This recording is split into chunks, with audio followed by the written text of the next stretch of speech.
Jangan dianggap remeh riba itu ikhwan. Karena kalau kita nggak ngingetin ini, rusak negara kita ini gara-gara riba.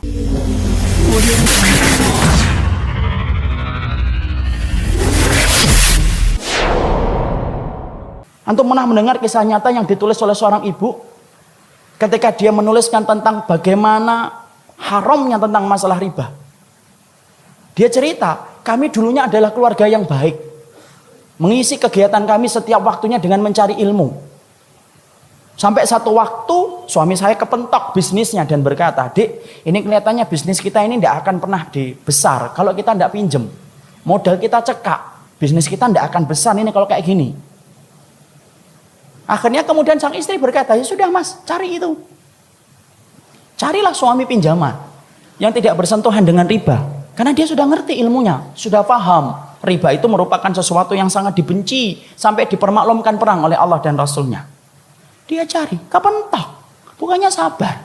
Malah kemudian berkata, ini kelihatannya kita nggak dapat pinjaman, harus minjem yang ribawi. Istrinya yang sama-sama sudah ngaji berkata kepada suaminya, "Ya sudah mas, pinjam aja. Kalau memang itu terpaksa." Nah kita ini gampang sekali ngomong darurah. Nanti tutup dengan sholat, banyak sedekah. Riba mah tidak bisa ditutup dengan sholat dan tidak sedekah. Emang antum kira dengan kemudian riba setelah itu sedekah, kemudian sedekah antum diterima? Tidak diterima sedekah orang yang dari riba. Jangan dianggap remeh riba itu ikhwan. Karena kalau kita nggak ngingetin ini, rusak negara kita ini gara-gara riba. Karena Allah permaklumkan perang.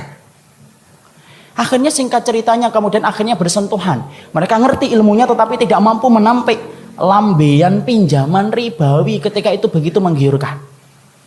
Apa yang terjadi? Allah memberikan istidraj. Usahanya berhasil, gede. Maka kemudian sang istri bercerita ketika usahanya semakin besar, maka kegiatan kami yang setiap harinya mengkaji, mendatangi majelis ilmu, kemudian jarang kita datangi. Karena kesibukan kami untuk kemudian mengatur bisnis kami. Suami saya kemudian mulai jauh dari kajian ilmu. Suami saya kemudian mulai menjauh dari panggilan sholat dengan alasan sedang rapat ataupun sedang ngantar barang. Puncak-puncaknya kemudian terjadilah satu dosa besar yang dilakukan oleh seorang suami di mana istrinya tidak lagi bisa memaafkan.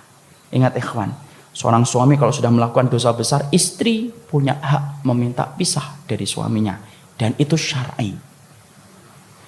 Maka suaminya melakukan dosa besar, akhirnya apa? Tidak bisa dimaafkan. Akhirnya apa? Kapal rumah tangga itu karam, tenggelam. Yang menarik adalah ketika sang ibu menuliskan kisah nyata itu saya baca, beliau mengatakan, "Saya tidak menyalahkan suami saya tidak menyalahkan bisnisnya. Tapi yang saya salahkan adalah ketika kami sudah sibuk mengkaji ilmu, kami ngerti riba itu haram, tapi ternyata kami tidak mampu untuk meninggalkan. Padahal kami tahu dosa yang dipermaklumkan perang di dalam kehidupan itu cuma satu dosa riba. Dan kami berani mengambil itu. Sampai kemudian akhirnya Allah memberikan musibah dalam kehidupan kita." Jadi Masya Allah, antum minta hidayah. Saya minta hidayah. Ustadz minta hidayah.